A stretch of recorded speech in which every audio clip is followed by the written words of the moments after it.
So, Chris, why don't just as a quick intro, I probably did a very poor job on giving everything that you're looking after because it is a sizable remit, my friend. So just take a couple minutes and give the crowd an understanding about that. Sure. So the way UBS is set up is we have our respective divisions, so wealth management, investment banking, asset management, and we have consolidated all of our logistics and control functions into a corporate center. And my role is the COO of our technology, operations, real estate, HR, and procurement. Great. So give the group a little bit of understanding over the next couple of minutes about what your OPEX journey's been like so far, and then I've got a couple follow-on questions I'll fire at you from there.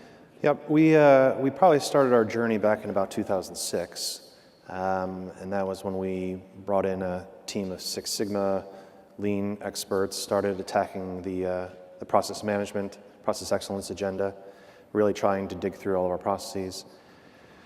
That evolved into then bringing BPM and business process management in and really thinking about the process architecture, so we had a better way to just talk about things with our IT colleagues because they like big plotter diagrams, so we created one of our own. And then that evolved into RPA and the robotics agenda and everything that's going on there. And now what we're thinking about is what's the next step to get into AI, OCR, and those activities. So if you were looking back now, since you've been at it for a number of years, what are the 2 or 3 things that you think worked well? And then we'll go to the things that you wish you could hit the restart button and maybe go, and I'd pivot a little bit off of 1 or 2 things there. I think what worked well was we were really focused on taking a top-down and bottom-up approach. So you had the top-down approach where you put together your business case, you held yourself accountable to a return on investment, et cetera. And at the same time, we tried to arm our analysts with the tools at their disposal so they could make their lives better. And that was really important to start to attack the culture and human change part of the equation. And I think that started to percolate through the organization. Now I think people talk relatively fluently about the topics. What would be a couple of things you wish you could hit the restart button on? Maybe not went as well as you would have hoped. Probably convincing my management team that this isn't a silver bullet. You know, people think, RPA will now roll out thousands of bots and everything's solved, or, you know, we will deploy a team of PEX experts and make all our processes simple.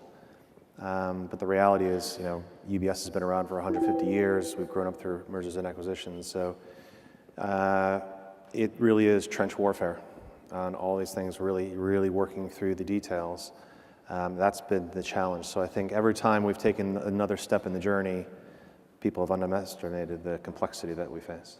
So if you were going to advise a group that was starting, maybe it's same size as UBS, literally at that point of your maturity scale, as you said, you started with lean, you did the process leaning out, then you went up to the BPM structuring, and then you were going to advise a group or just tell your story about, okay, here's how we did it, may not have worked as well. What would be the 2 or 3 things that you would then tell a group to say, look, if you're getting ready to move into RPA, try this, or this that you've learned from your experience? Yep.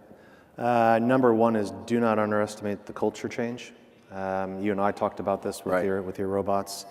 Probably the most extreme example, I gave a talk on RPA at UBS, and someone came up to me and asked me if it was the start of Skynet. And I said no. But we do have an analyst called Sarah Connor down in Nashville, so we're going to keep her well protected.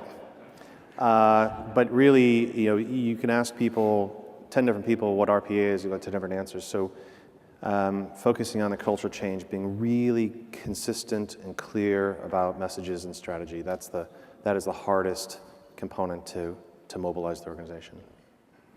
So as you're looking at your position now where you are, you're moving in and you're working in the RPA space, and you're bringing RPA in and other tools. How do you see the journey thus far, and where do you see that evolving to? Yeah, it took us, we have probably 500 bots in production right now. The first half of this year was really working through control frameworks, security, information protection, et cetera. And we broke the back of that about mid-year. We now can put out about 80 bots a month, roughly. But our pipeline only has us up to about 1,500. So that's, if you just do the math, sometime Q3 next year we'll be out of opportunities. So now what we're doing is really putting a lot of time into proofs of concept around artificial intelligence. And again, that's a big word, artificial intelligence. So everything from optical character recognition to chat bots to real cognitive, and understanding how can we take those tools and marry them with the automation to take the next step. And do you see the RPA platform as being the foundation for bolting those things on?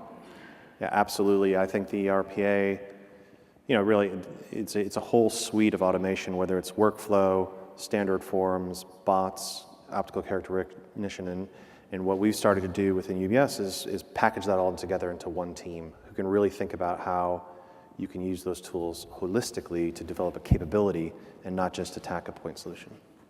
So what do you think the next challenges are going to be for you all at UBS? Is, we look at, one, the technology continues to evolve even in the space around that, that intelligent process automation that operates at that user interfacing level. And you think about the challenges in the market. You and I both have worked and are working in the regulatory space, which is always evolving and changing. And bringing those technology and those types of technology, you and I have spoken about this, just keeping the regulators educated on these things is a nightmare. Your thoughts about how that's going to be dealt with? Have you guys started dealing with that with your regulators? We've both worked in Switzerland, lived there, and deal with the Swiss regulators as well as having to deal with U.S. regulators. How's that playing into your strategy? So spot on, it's a huge concern. They are trying to learn as quickly as anyone. Everything from blockchain to AI. And it really is a constant dialogue of trying to educate them because they hear all these things in the press. You see all these things in the newspapers, and frankly, it scares them. And I honestly say the one thing that we have to wrap our heads around, I think the industry needs to wrap its head around, is the true cognitive AI component. So when the machines start learning and making decisions and correcting their business rules, everything we have done in the past centers around software development life cycles and controls. And then you need to really start thinking about managing that AI as if you manage a new analyst. And that is where I think as an industry we need to evolve pretty quickly, and we need to make sure that we are educating the regulators.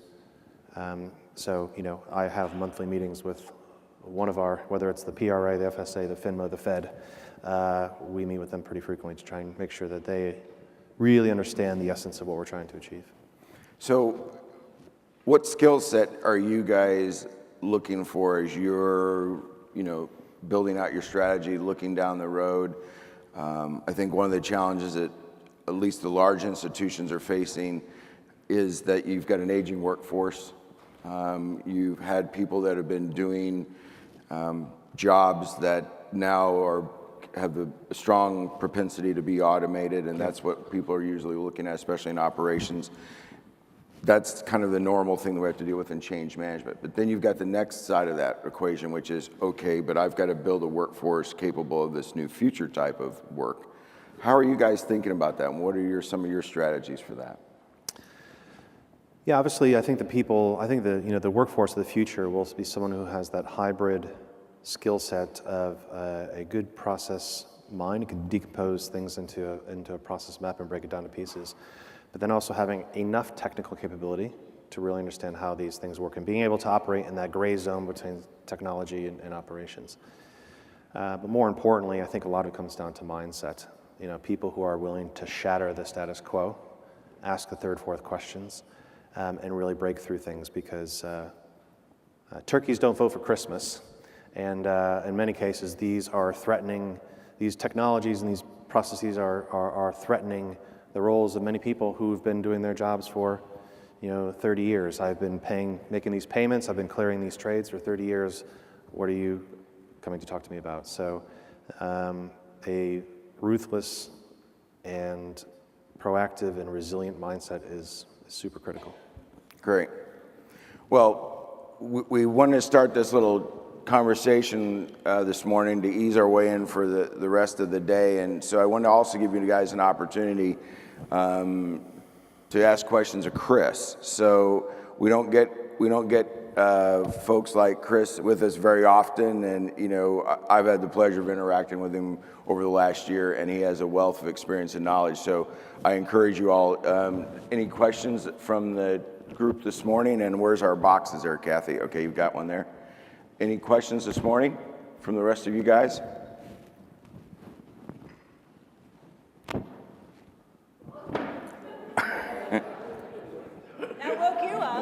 That woke him up. With 500 bots in production, I think you said, so what areas of your institution did you start in with putting RPA in, and what areas have you now progressed into? Retail, wholesale, mortgage, what have you? We had a pretty broad canvas. I mean, we basically, every division, function involved in the spot. So I would say every part of the bank has at least one. Of our 500, 400 are in operations, 50 are in finance, in the back office, accounting, payables. But we have everything from trading, risk management apps to HR onboarding bots.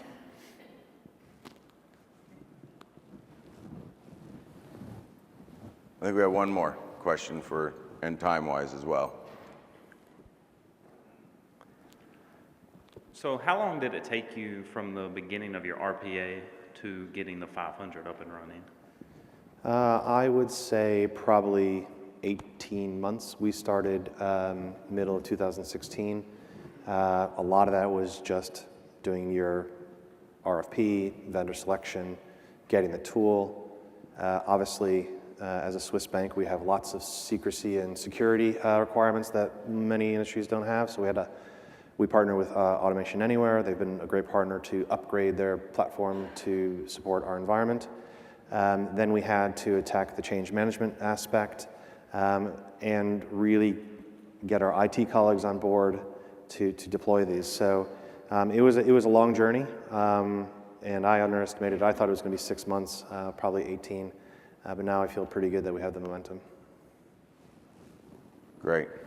Well, Chris, thank you very much, my friend. Wish you all a good See you. conference.